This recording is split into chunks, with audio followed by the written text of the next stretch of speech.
Iran ഇസ്രയേലിന് നേരെ ആക്രമണം നടത്തി ഏതാണ്ട് ഒരാഴ്ചയോളം പിന്നിട്ടു. സാധാരണഗതിയിൽ ഇസ്രയേൽ ഒരു ഉടൻ തിരിച്ചടി നൽകുമെന്നൊക്കെയാണ് ലോകരാജ്യങ്ങൾ പ്രതീക്ഷിച്ചത്, നമ്മളും പ്രതീക്ഷിച്ചു. പക്ഷേ ഒന്നും സംഭവിക്കുന്നില്ല. ഇസ്രയേൽ ആ പദ്ധതി വേണ്ടെന്ന് വെച്ച് കാണുമോ, ക്ഷമിച്ചു കാണുമോ? അല്ല, അതിൻ്റെ പിന്നിൽ നമ്മുടെ നാട്ടിലെ ആരും ചിന്തിക്കാത്ത ചില പൊളിറ്റിക്സ് ഉണ്ട്. അതായത് ലളിതമായി ഒറ്റ വരി പറഞ്ഞാൽ നെതന്യാഹുവും ബൈഡനും തമ്മിൽ അകൽച്ചയിലാണ്, അവർ തമ്മിൽ പിണക്കത്തിലാണ്. അത് ഇന്നലെ ബൈഡൻ്റെ ഒരു പ്രസ്താവന വന്നു. നമ്മുടെ പത്രങ്ങളിലൊന്നും വന്നിട്ടില്ല, ഞാനത് ഇൻ്റർനാഷണൽ മീഡിയ കണ്ടാണ്. ബൈഡൻ പ്രസിഡൻ്റ് ആയതിനു ശേഷം ചരിത്രത്തിലാദ്യമായി വാർത്താ സമ്മേളനത്തിൽ പറഞ്ഞ സെൻറ്റൻസ് ഞാൻ വായിക്കാം. ആദ്യം ഇംഗ്ലീഷിൽ വായിക്കാം, എന്നിട്ട് മലയാളത്തിൽ പറയാം. No administration has helped Israel more than I have.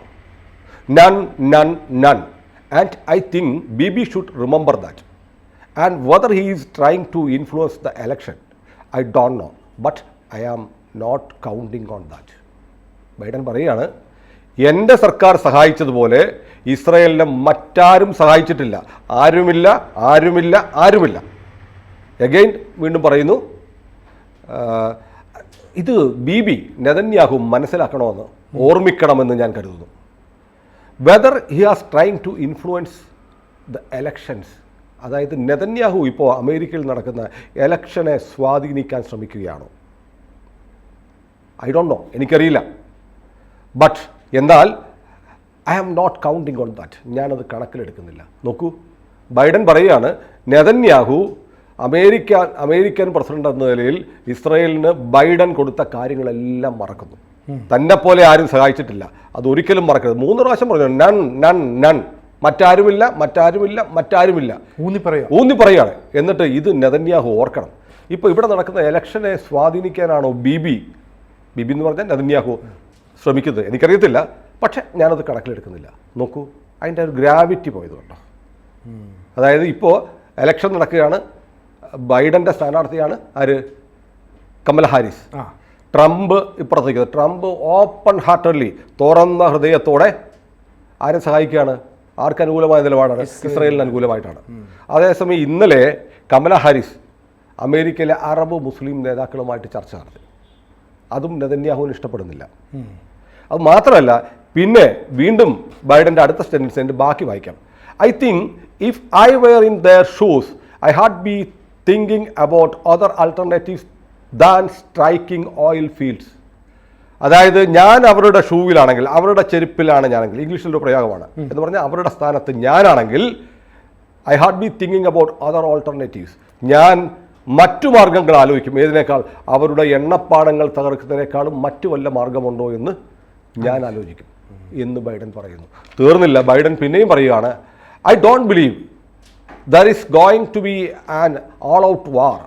I think we can avoid it, but there is a lot to do that.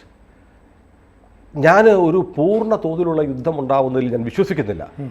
നമുക്കത് ഒഴിവാക്കാൻ കഴിയുമെന്ന് ഞാൻ കരുതുന്നു. ബട്ട് എന്നാൽ അതിന് ഒരുപാട് കാര്യങ്ങൾ, but there is a lot to do yet, ഇനിയും ഒരുപാട് കാര്യങ്ങൾ ചെയ്യാനുണ്ട് എന്ന് പറഞ്ഞാൽ യുദ്ധം ഒഴിവാക്കണം, പൂർണ്ണ തോതിലുള്ള ഇറാൻ ഇസ്രയേൽ യുദ്ധം ഒഴിവാക്കണമെന്ന് ആരാഗ്രഹിക്കുന്നു? ബൈഡൻ ആഗ്രഹിക്കുന്നു. നമുക്ക് കഴിയും, പക്ഷേ അതിന് ഇനിയും ഒരുപാട് മുന്നോട്ട് പോകണം എന്ന് പറഞ്ഞാൽ ആര് സമ്മതിക്കുന്നില്ല? നെതന്യാഹു സമ്മതിക്കുന്നില്ല. നെതന്യാഹുവിൻ്റെ യുദ്ധം വേണം. അത് ബൈഡൻ ശ്രമിച്ചിട്ടും നടക്കുന്നില്ല. അമേരിക്കയും ഇസ്രയേലും തമ്മിലുള്ള ബന്ധത്തിൽ വിള്ളൽ വീഴുന്നു. ഇത് പെട്ടെന്ന് വളരെ പ്രകോപിതനായിട്ട് ബൈഡൻ, പ്രകോപിതനായോ നിരാശനായോ ബൈഡൻ ഇത് പറയാൻ കാരണം, കണക്റ്റിക്കറ്റിലെ US സെനറ്റർ, അതായത് ബൈഡൻ്റെ പാർട്ടിക്കാരൻ തന്നെയായ സെനറ്റർ കൗൺസിലർ പറയുകയാണ്, ക്രിസ് മർഫി എന്നാണ് പേര്. ക്രിസ് മർഫി പറഞ്ഞു, നെതന്യാഹുവിനോടാണ് നമ്മളുടെ ബാധ്യത, സമാധാന കരാറിനോട് ഒരു താല്പര്യമില്ല എന്ന് സ്വന്തം പാർട്ടിക്കാരൻ തന്നെ പറഞ്ഞു. ഇത്രയും പ്രസ്താവനകൾ പുറത്തു വന്നപ്പോൾ ട്രംപ് ഒരു കാര്യം പറഞ്ഞു. ട്രംപ് പറഞ്ഞത്, ബൈഡൻ്റെ സ്ഥാനത്ത് ഞാനാണെങ്കിൽ അവൻ്റെ ന്യൂക്ലിയർ പ്ലാന്റുകൾ അടിച്ചു കളയാൻ പറഞ്ഞേനെന്ന്. പൊളിറ്റിക്സ്, അമേരിക്കൻ പൊളിറ്റിക്സ് പോകുന്നുണ്ടോ. അപ്പോൾ ഉത്തരം വളരെ, സിനുവിൻ്റെ ചോദ്യത്തിൻ്റെ ഉത്തരം വളരെ കൃത്യമാണ്. ഇപ്പോൾ ഒരടി നടക്കാത്തതിന് കാരണം അമേരിക്കൻ ഇലക്ഷനാണ്. അമേരിക്കൻ ഇലക്ഷൻ തൊട്ട് മുന്നിൽ നിൽക്കുമ്പോൾ ബൈഡന് അല്ലെങ്കിൽ കമല ഹാരിസിന് ഒരു മുൻതൂക്കമല്ല, മുസ്ലിം വോട്ടുകൾ വേണം. അതുകൊണ്ടാണ് കമല ഹാരിസ് ഇന്നലെ ഈ അറബ് വംശജരെയും മുസ്ലിം വംശജരുമായിട്ട് ചർച്ച നടത്തി ഈ യുദ്ധത്തിൻ്റെ സാഹചര്യങ്ങൾ ചർച്ച ചെയ്യുന്നു. എന്നിട്ട് നെതന്യാഹുവിനോട് പറയുന്നു, അരുത് അരുത് അരുതെന്ന് പറയുന്നു. നെതന്യാഹു കേൾക്കുന്നില്ല എന്ന് മാത്രമല്ല, എത്ര തവണ ശ്രമിച്ചു ഒരു വെടിനിർത്തലിന് വേണ്ടി ഫ്രാൻസിനെ കൊണ്ട് അവരെ കൊണ്ടൊക്കെ പറയിപ്പിച്ചു. 21 ദിവസം വെടിനിർത്തും, പറ്റില്ല എന്ന് നെതന്യാഹു പറഞ്ഞു. അതെ, പറ്റില്ല എന്ന് പറഞ്ഞു. അങ്ങനെ ബൈഡനും നെതന്യാഹുവും തമ്മിലുള്ള ഒരു അകൽച്ച ഉണ്ടായി വരുന്നു. അതിന് കാരണം ബൈഡൻ പറയുന്നു, നെതന്യാഹു പറഞ്ഞിട്ടില്ല, നെതന്യാഹു അമേരിക്കൻ ഇലക്ഷനെ സ്വാധീനിക്കാൻ ശ്രമിക്കുന്നു. അപ്പം ഞാൻ ചോദിക്കുന്നത് ഈ ഇവർക്കൊരു മുൻതൂക്കം കിട്ടണം, ഡെമോക്രാറ്റുകൾക്ക് മുൻതൂക്കം കിട്ടാൻ വേണ്ടിയിട്ടാണോ ഈ നിലപാട് ആയിരിക്കാം അറബ് മുസ്ലിം വോട്ടുകൾ കൂടി ബൈഡന് കമലയ്ക്ക് കിട്ടണം. അതിനു വേണ്ടിയിട്ട് ഇമ്മീഡിയറ്റ്ലി ഒരു ഇറാനുമായിട്ടൊരു യുദ്ധം അല്ലെങ്കിൽ ഒരു വാർ എസ്കലേറ്റ് ചെയ്താൽ അമേരിക്കയിലെ മുസ്ലിം വോട്ടുകൾ വലിയ തോതിൽ നഷ്ടപ്പെടുമെന്ന് ബൈഡനും കമലയും ഭയപ്പെടുന്നു. അതുകൊണ്ടാണ് നെതന്യാഹുവിനോട് പറയുന്നത് ഇപ്പോൾ വേണ്ട, ഇപ്പോൾ വേണ്ട, ഇപ്പോൾ വേണ്ട. ഇതിനോട് ആര് യോജിക്കുന്നില്ല? നെതന്യാഹുവിൻ്റെ സഖ്യകക്ഷിയിൽപ്പെട്ട മന്ത്രി കഴിഞ്ഞ ദിവസം പറഞ്ഞിരുന്നു, ഇന്റേണൽ സെക്യൂരിറ്റി മന്ത്രി, എങ്ങാനും യുദ്ധം നിർത്തിയാൽ പിന്തുണ പിൻവലിക്കുന്നു.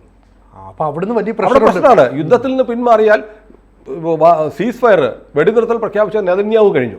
നെതന്യാഹുവിൻ്റെ നാട്ടിലെ രാഷ്ട്രീയമുണ്ട്, ബൈഡന് അമേരിക്കയിലെ രാഷ്ട്രീയം. ഇതിനിടയ്ക്ക് ട്രംപ് ഗോളടിക്കുകയാണ്, ഞാനായിരുന്നെങ്കിൽ ഇപ്പം തകർത്തേനെ, ഇറാനെ തകർത്തേക്ക്. ഇതൊരു വലിയ പ്രശ്നമാണ്.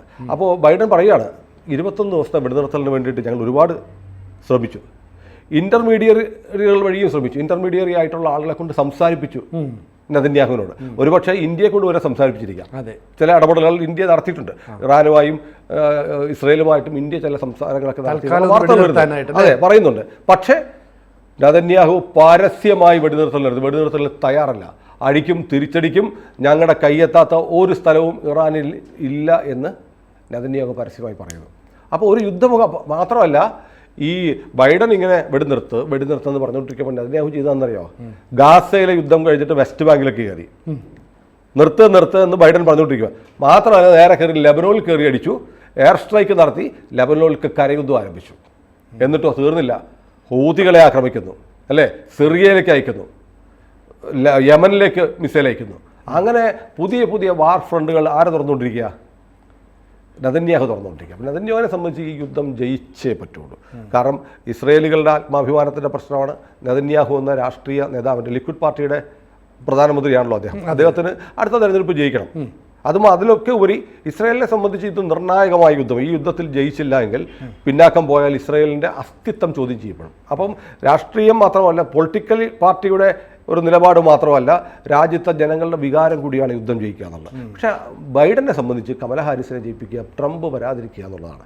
അപ്പോൾ ഇതിനകത്ത് അമേരിക്കൻ എലക്ഷൻ വല്ലാതെ ഈ യുദ്ധത്തിനെ ബാധിച്ചിട്ടുണ്ട്. അപ്പോൾ എണ്ണപ്പാടങ്ങൾക്ക് നേരെ ഈ തിരിച്ചടി കൊടുക്കുക എന്നുള്ളത് ഏതാണ്ട് തത്വത്തിൽ തീരുമാനിച്ചു. എനിക്കൊരു സംശയം ഇതിനകത്തുള്ളത്, എണ്ണപ്പാടങ്ങൾ ഇസ്രയേലിൻ്റെ ആക്രമണത്തിൽ ഇറാൻ്റെ എണ്ണപ്പാടങ്ങൾ കത്തിയാൽ അമേരിക്കയ്ക്കൊന്നും സംഭവിക്കാനില്ല. കാരണം ഇറാൻ്റെ എണ്ണ അമേരിക്ക ഉൾപ്പെടെയുള്ള യൂറോപ്യൻ രാജ്യങ്ങളും മേടിക്കുന്നില്ല. അവർ സാങ്ഷൻ, ഉപരോധം ഏർപ്പെടുത്തിയിരിക്കുകയാണ്. പിന്നെ ആകെ വാങ്ങുന്നത് ചൈനയാണ്. ചൈന ഇറാൻ്റെ എണ്ണ വാങ്ങിയാൽ അമേരിക്കയ്ക്കൊന്നും പറ്റാനില്ല. അപ്പോൾ ഇതിനകത്തൊരു വല്ലാത്തൊരു കൺഫ്യൂഷനുണ്ട്. അപ്പോൾ അതുകൊണ്ട് എണ്ണയുടെ കച്ചവടം ഇപ്പം തന്നെ എണ്ണപ്പാടങ്ങളെ ആക്രമിക്കുമെന്ന് പറഞ്ഞപ്പോൾ ലോക മാർക്കറ്റിൽ 4% ക്രൂഡ് ഓയിലിൻ്റെ വില കൂടി. ബാരലിന് $77 മുകളിലേക്ക് ഇപ്പോൾ എണ്ണ വില ഉയർന്നിരിക്കുക. ഇസ്രയേൽ ആക്രമിക്കുമെന്ന് പറഞ്ഞതേ ഉള്ളൂ. ഇറാൻ ഒരു വേൾഡ് ഗ്ലോബൽ സപ്ലയറും അല്ല. കാരണം ആകെ കൂടി ഉപരോധം ഉള്ളതുകൊണ്ട് അവർ ചൈനയ്ക്ക് മാത്രമാണ് കൊടുക്കുന്നത്. ചൈനയ്ക്ക് മാത്രം എണ്ണ കൊടുക്കുന്ന അല്ലെങ്കിൽ ക്രൂഡ് കൊടുക്കുന്ന ഇറാൻ ആക്രമിക്കപ്പെടുമെന്ന് പറഞ്ഞപ്പോൾ ആഗോള വിപണിയിൽ ക്രൂഡ് ഓയിലിൻ്റെ വില കൂടി. അപ്പോൾ അതും ഒരു പ്രശ്നമാണ്. ഒരുപക്ഷെ അമേരിക്കയ്ക്ക് ഈ ഓയിൽ ക്രൈസിസ് ഒരു പ്രശ്നമായിരിക്കും. അമേരിക്കയ്ക്ക് ഇപ്പോൾ റഷ്യൻ എണ്ണ കിട്ടുന്നില്ല, യൂറോപ്യൻ കൺട്രികൾക്ക് റഷ്യൻ എണ്ണയില്ല. അപ്പോൾ ഈ എണ്ണ വേണം അങ്ങോട്ട് എത്താൻ. ഈ എണ്ണ കറങ്ങി തിരിഞ്ഞ് അവിടെ വരുന്നുണ്ടായിരിക്കും. അപ്പോൾ റഷ്യയിൽ നിന്ന് ഇന്ത്യ ക്രൂഡ് വാങ്ങുന്നു, എന്നിട്ട് കടലിൽ വെച്ച് തന്നെ അപ്പം തന്നെ യൂറോപ്യൻ രാജ്യങ്ങൾക്ക് മറിച്ച് വയ്ക്കുക. കാരണം യൂറോപ്യൻ രാജ്യങ്ങൾ റഷ്യക്ക് ഉപരോധം ഏർപ്പെടുത്തിയിരിക്കുക. പക്ഷേ ഇന്ത്യ വാങ്ങുന്നു. ഇന്ത്യയുടെ വാങ്ങുന്നതിന് ഉപരോധം ഇല്ലല്ലോ, പ്രശ്നമില്ലല്ലോ എന്നാണ് പോളണ്ടൊക്കെ പറയുന്നത്. ഈ പോളണ്ട് ഉൾപ്പെടെയുള്ള രാജ്യങ്ങൾക്ക് എണ്ണ കിട്ടിയില്ലെങ്കിൽ, ക്രൂഡ് കിട്ടിയില്ല, അവർ തണുത്ത് ചത്തുപോകും. കാരണം അവിടെ നമ്മൾ പറയുന്ന പോലെ വണ്ടി ഓടിക്കാൻ വേണ്ടിയിട്ട് മാത്രമല്ല, അവിടെ തണുപ്പുള്ള രാജ്യങ്ങളായതുകൊണ്ട് റൂം ഹീറ്റ് ചെയ്യാൻ വേണ്ടി ഉപയോഗിക്കുന്നത് ഓയിലാണ്, എണ്ണയാണ്. അപ്പോൾ അവർക്ക് എണ്ണ വേണം, എണ്ണ ഇല്ലാണ്ട് പറ്റില്ല. അപ്പോൾ റഷ്യൻ എണ്ണ റഷ്യയിൽ നിന്ന് ഇന്ത്യ വാങ്ങി, ഇന്ത്യയിൽ നിന്ന് യൂറോപ്യൻ രാജ്യങ്ങൾ വാങ്ങുന്നത് പോലെ ഒരുപക്ഷെ ഈ ചൈനീസ് കമ്പനികൾ വാങ്ങുന്ന എണ്ണ മറിച്ച് വിട്ട് അമേരിക്കയ്ക്ക് കിട്ടുന്നുണ്ടാവും. അല്ലെങ്കിൽ യുദ്ധം ആരംഭിച്ചാൽ ആഗോള വിപണിയിൽ ഗൾഫ് രാജ്യങ്ങൾ ഏകപക്ഷീയമായി എണ്ണ വില കൂട്ടിയാൽ തങ്ങൾക്ക് പ്രശ്നമാവുന്നുള്ള ഒരു രാഷ്ട്രീയമായ സാമ്പത്തികമായ നീക്കമുണ്ടാകും. ഏതായാലും